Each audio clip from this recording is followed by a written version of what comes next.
Bwana Yesu asifiwe, mwana wa Mungu. Ninakusalimu tena katika jina la Yesu. Mungu ametupa mwaka wa baraka, mwaka wa neema, mwaka umejaa taji ya wema, mwaka umejaa mafanikio.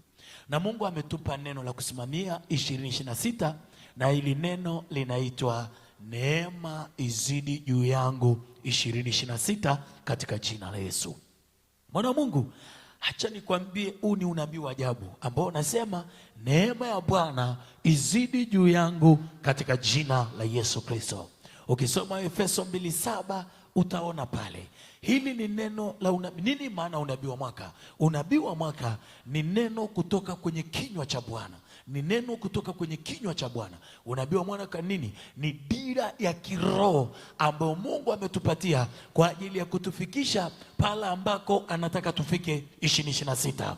So tunatakiwa tuuseme unabii wa mwaka, tunatakiwa tuuimbe unabii wa mwaka, tunatakiwa tutafakari unabii wa mwaka, tunatakiwa tuukiri unabii wa mwaka, asubuhi, jioni, mchana tuongee unabii wa mwaka, kwa sababu chochote kwenye ulimwengu wa roho ili kije kwetu tunahitaji tukiseme, tunahitaji tukiongee. Na ninakuomba simama na hiyo neema ya Bwana izidi juu yako 2026, na maisha yako yatabadilika.